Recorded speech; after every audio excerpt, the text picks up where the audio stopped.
Bien le bonjour. Aujourd'hui, on emmène cette voiture sur un long trajet d'un peu plus de 1100 km entre Bordeaux et Nîmes. On va faire l'aller par l'autoroute, donc full autoroute, on va essayer de rouler à 130 le maximum possible, et le retour par la route. Donc rappel des specs de la voiture, c'est une BMW i3 en 120 A, donc grosse batterie de 39 kWh. Il y a une recharge maximum en 50 kW et elle tient les 50 kW quasiment tout le long, donc les recharges devraient être assez rapides. Et donc ce qu'on va faire, c'est partir uniquement donc, par l'autoroute. Donc on a 540, 550 km à peu près à l'aller. Donc on va essayer de rouler le maximum possible à 130 km/h pour voir la consommation et l'autonomie entre deux recharges. Et donc sur le retour, on prendra uniquement les nationales. Donc on va remonter vers Millau et puis ensuite on bifurquera vers Bordeaux. Donc ce sera l'occasion de tester l'autonomie de cette voiture que je n'ai pas encore eu le temps d'essayer. Voilà, on se retrouve demain matin pour le départ. Ils annoncent de la pluie, donc on verra bien ce que ça donne. Ça changera de cette météo printanière.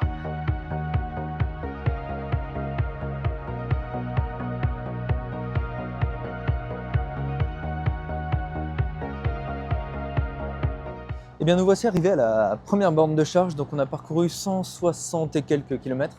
La voiture estimait une arrivée avec 48 km et on est arrivé avec 46 km. Donc je vous affiche toutes les informations sur le côté. Donc là on va recharger. Donc hop, on ouvre la trappe. Et donc ici vous pouvez voir, donc vous avez ici le connecteur type 2, c'est pour la recharge lente, et le combo CCS pour la recharge rapide. Là on est chez Electra, donc je vais utiliser l'application. Donc là on est sur l'application Electra. Donc il a détecté l'endroit où on était et nous sommes sur la borne 31, affiché juste ici. Donc on va démarrer sur l'application sur la borne 31. On dit qu'on démarre la recharge. Et là il nous dit de connecter le connecteur. Donc on le prend. Hop, toujours galère à une main. On branche. Et là il va falloir attendre que cette borne là soit bleue. Ok, là la borne est bleue. Et donc si on va ici, on peut voir sur l'écran de la borne que la recharge a bien démarré. Et donc là, actuellement, on prend 14 kW, 15 kW, et ça va monter progressivement, donc comme je vous disais, à peu près 40 et quelques kilowatts. Et si je mets là, on voit que en tension, c'est la tension qui nous limite actuellement, puisque le courant en ampères est monté au maximum, donc 125 ampères, qui est le maximum du chargeur de la BMW i3. Autre avantage de rouler en voiture électrique, c'est qu'on peut se poser tranquillement à la station et puis surveiller la charge à distance. Alors c'est l'avantage aussi d'Electra, c'est qu'on a accès sur l'application à la puissance de charge, le pourcentage auquel on est et le prix en instantané de la recharge. Donc ça c'est quand même un gros point positif. Alors effectivement c'est plus long que faire le plein d'essence, mais au moins vous avez l'avantage d'avoir ce système-là. Et si la borne n'a pas l'application qui permet de suivre à distance la recharge, la voiture l'indique depuis l'application BMW, alors avec un peu de délai là pour le coup, mais la voiture l'indique aussi.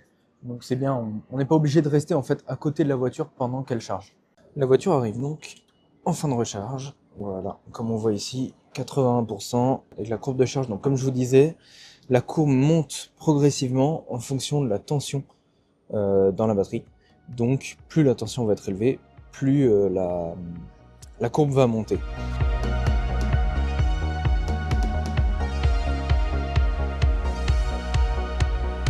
Et bien nous voici arrivés à la seconde charge avec 26%. Donc c'est beaucoup d'énergie restante, mais c'est pour une bonne raison, c'est parce qu'en fait aujourd'hui je privilégiais le réseau Electra, comme on peut le voir ici, parce que j'ai l'abonnement en essai pendant 3 mois d'Electra Plus, donc qui permet de baisser le kilowatt à 29 centimes au lieu de 54 ou 59 normalement. Donc là ce que je vais faire c'est brancher la voiture, et à la précédente charge, j'ai activé ce qui s'appelle l'autocharge. Donc normalement, si là je prends le pistolet, que je le branche, si on regarde au niveau de la borne va indiquer que la charge démarre, parce que sur Electra, donc il y a ce qui s'appelle l'autocharge, et ça permet de connaître la voiture quand on la branche, et donc la charge va se lancer toute seule sans qu'on ait besoin de l'application ou de passer un badge.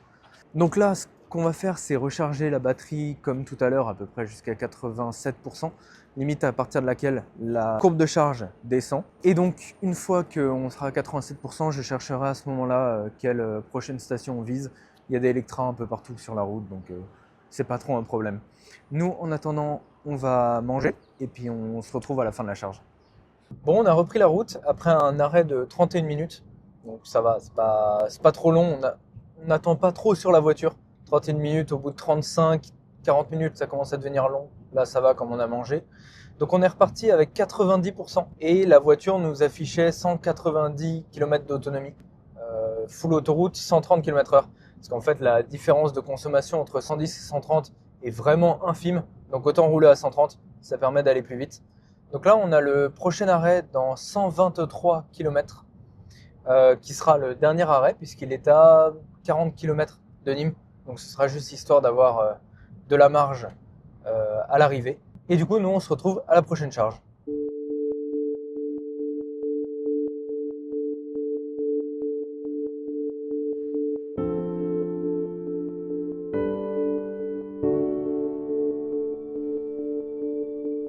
Et bien, dernière recharge. Et pour l'anecdote, cette station, on y est passé avec Revolt lors du Tour du Monde en 80 bornes. Au retour de l'Espagne, on était passé sur cette station-là, qui n'avait pas encore ouvert d'ailleurs cette partie ici. Bref, nous, on va connecter la voiture ici. Donc, comme pour les autres recharges, on prend et on connecte. Et donc, le temps que ça s'initialise, je vais vous parler un peu de la voiture. Très honnêtement, sur autoroute, je suis assez surpris. Je m'attendais à pire que ça en fait en consommation. Actuellement, on est à 17,8 kWh au 100 en roulant à 130. Donc très honnêtement, sur le trajet route au retour, je suis pas sûr que la différence soit très flagrante. On verra bien. Mais en tout cas, conso carrément maîtrisé sur ce trajet-là. Donc au final, on est parti à 7h ce matin et là il est 13h30. Donc ça sera allé assez vite. On va voir sur le retour par la route. Normalement, ça devrait pas être le même temps du tout. Donc c'est là où on va pouvoir comparer entre le coût de l'autoroute pour venir jusqu'ici et le temps qu'on va perdre par la route, si c'est rentable ou non. Donc moi, je vous donne rendez-vous dans quelques jours pour la partie route. Nous voici donc sur le jour 2 du trajet.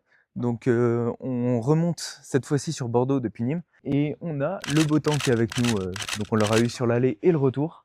Donc cette fois-ci, on fait le trajet uniquement par la route.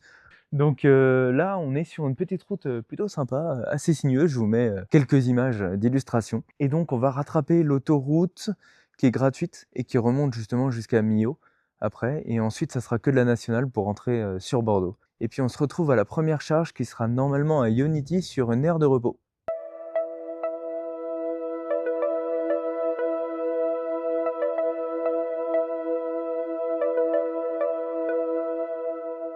Eh bien, nous voici arrivés sur l'aire du Larzac. Et petite surprise en arrivant ici, chez Ionity, pour démarrer la recharge, il faut la démarrer avec l'application pour pouvoir payer moins cher. Sauf que cette aire ne capte pas le réseau, donc c'est très pratique. On ne peut pas démarrer, donc heureusement j'avais une carte de recharge, ce qui a permis de démarrer quand même la recharge. Donc bon, ça a fini par partir. Et ensuite on voulait en profiter pour manger tant qu'on recharge, pour faire ce qui s'appelle une recharge en temps masqué, c'est-à-dire ne pas attendre sur la voiture pendant qu'elle charge. Sauf que, autre surprise, il n'y a pas de table de pique-nique et les seuls endroits où on peut manger sont interdits pour les pique-niques. Donc bah super pratique. Donc bon, la voiture a chargé, là on est à 90% passé, donc on va pouvoir repartir. Sauf que pour repartir, je ne sais pas quelle borne choisir pour la suite, puisque pour choisir une borne, il faut du réseau. Donc en fait, sans réseau, on est complètement bloqué avec la voiture électrique. Donc nous, ce qu'on va faire, c'est prendre la route, puis s'arrêter plus loin pour chercher une borne, pour recharger. Voilà, très pratique. Donc nous, on prend le volant, je vous remets quelques images de la route et puis on se retrouve à la prochaine charge.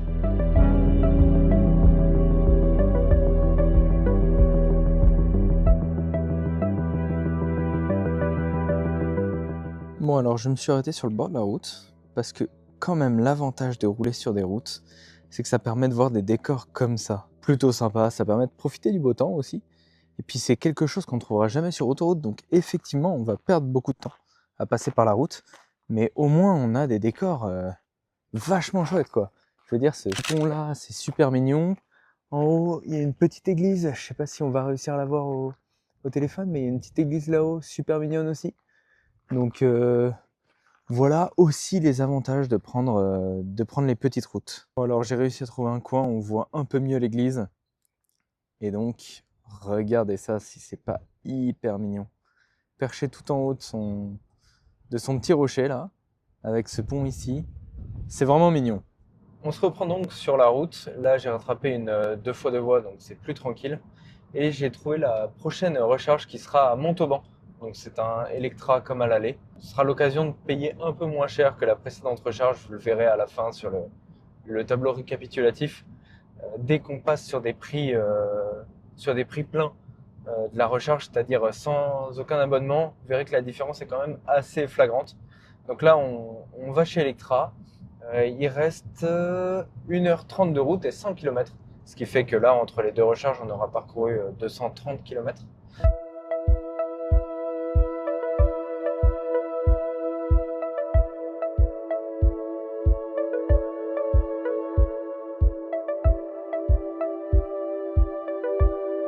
Eh bien, nous voici arrivés à Montauban avec 25% de batterie. Donc en 230 km, on sera passé de 97% à 25%.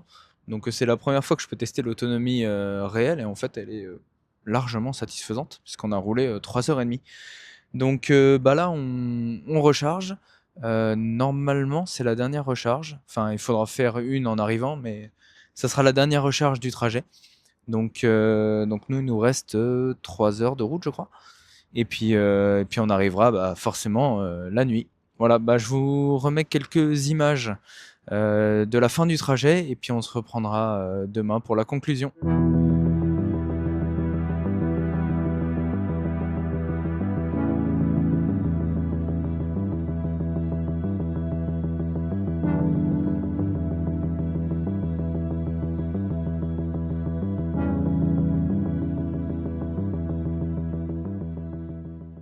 Ok, eh bien nous voici arrivés à destination, donc après à peu près 1100 km. Avant de vous donner les chiffres, je vais vous donner un peu mon ressenti sur la voiture. Pour un premier long trajet, je suis agréablement surpris par la i3, parce que je m'attendais à devoir m'arrêter plus souvent. Donc à l'aller, ça faisait un arrêt sur autoroute en roulant à 130 km/h, entre 90% et 20%, donc ça fait un 10-80 pour les autres voitures. C'est à peu près 150 km. Sachant que les températures n'étaient pas non plus très élevées. Vous aurez tout dans les chiffres juste après, mais les températures, surtout le matin, étaient vraiment pas très élevées. Donc voilà, très surpris par cette voiture. Au retour, les distances sont pas très grandes entre chaque arrêt recharge. Il y a 230 km pour le plus grand relais. Mais en fait, ce qu'il faut se dire, c'est que sur route, 230 km, ça fait entre 2h30 et 3 heures de route. Donc en fait, les relais avec cette voiture sont vraiment très grands. Donc maintenant, on va passer aux chiffres du trajet. Alors donc, sur le trajet aller, on a fait un peu plus de 500 km, 535 km pour être précis. Et au retour, on a fait un peu plus de 550 km, parce qu'on a fait un petit détour. Et donc pour la consommation globale, à l'aller, elle s'est établie à 17,8 kWh au 100 km. Et au retour, puisque la conduite a été plus douce, c'est-à-dire que sur route, on a une moyenne de 50-60 km/h, quand sur autoroute, on était à 130. J'ai essayé de stabiliser le plus à 130. On a eu une consommation de 13,4 kWh au 100. Donc très honnêtement, les deux consommations me paraissent tout à fait raisonnables. Alors ce qu'il faut se dire aussi pour l'aller, c'est qu'il y a eu 90 km qui ont été faits par la route, ce qui aide à réduire la consommation. Mais de ce que j'ai vu, en stabilisé sur autoroute à 130 km/h, la consommation instantanée oscillait autour des 18 kWh au 100, 18-19 kWh au 100. Quand on voit le bloc que c'est, je trouve que c'est pas si mal. Ensuite, donc, je vais prendre mon anti-sèche. Concernant les coûts des recharges. À l'aller, on a eu un ensemble de recharges qui ont coûté au total 23,23 €. Le prix est clairement bas parce que j'ai bénéficié de l'abonnement Electra. Vous voyez quand même que c'est vraiment avantageux par rapport à une thermique équivalente, c'est sûr, mais même par rapport à beaucoup d'électriques. Comme la consommation est maîtrisée, en fait, ça nous coûte pas si cher de faire des longs trajets avec cette voiture. Par contre, on a eu 50,70 € de péage, et alors là, ça fait mal. Quand on a plus de 2 fois plus de coûts en péage que de coûts en recharge, il faut quand même se demander à quoi bon prendre l'autoroute, mais on va voir juste après qu'on a quand même gagné pas mal de temps. Maintenant, je vais prendre les tarifs sur le retour. Donc au retour, j'ai une première charge où j'ai pas pu bénéficier d'un prix compétitif. Donc le total s'élève à 18,30 € et donc 0 € en coût de péage, ce qui fait que la totalité du trajet retour avec une remise à 100% de la voiture aura coûté 26,20 € contre 79,58 € pour l'aller. Ce qui fait donc un différentiel de 53,38 € entre l'aller et le retour. Pour ne gagner au final que 2h40 de trajet. Et donc cet écart de 2h40 au final coûte 53 €. Donc pour conclure, qu'est-ce qu'on peut en retenir de ce trajet? C'est que si vous n'êtes pas pressé avec une voiture électrique, ça ne sert absolument à rien de prendre l'autoroute. Vaut mieux prendre la route. En plus, si vous êtes comme moi, vous arrêtez en permanence pour admirer les paysages. Je vous ai pas tout mis dans la vidéo, mais sachez qu'on s'est arrêté un paquet de fois. Vaut mieux prendre la route, très honnêtement. Après, si vous voulez aller au plus vite possible, sans surprise, prenez l'autoroute. Mais sachez bien qu'avec un véhicule électrique, l'écart entre le coût du péage et le coût des recharges, même en payant plein pot, va être juste abyssal. Donc voilà, à vous de faire votre choix entre la route et l'autoroute, si vous voulez aller vite ou si vous voulez économiser de l'argent et prendre votre temps. Donc voilà, cette vidéo est terminée. Si elle vous a plu, je vous invite à vous abonner à la chaîne YouTube. Je vous mets également mon Instagram en description. N'hésitez pas à y faire un tour. J'ai mis quelques photos prises lors de ce trajet. Donc voilà, si vous voulez aller voir les photos, n'hésitez pas à aller jeter un coup d'œil. Et j'en profite également pour vous faire appel à vous. N'hésitez pas à me mettre en commentaire quelle vidéo vous aimeriez voir sur cette chaîne YouTube. Mettez ce que vous voulez voir en commentaire et puis j'essaierai de faire des petites vidéos pour répondre à vos questions. Voilà, et ben je vous remercie d'être resté jusqu'au bout et puis on se retrouve très bientôt pour une prochaine vidéo. Salut!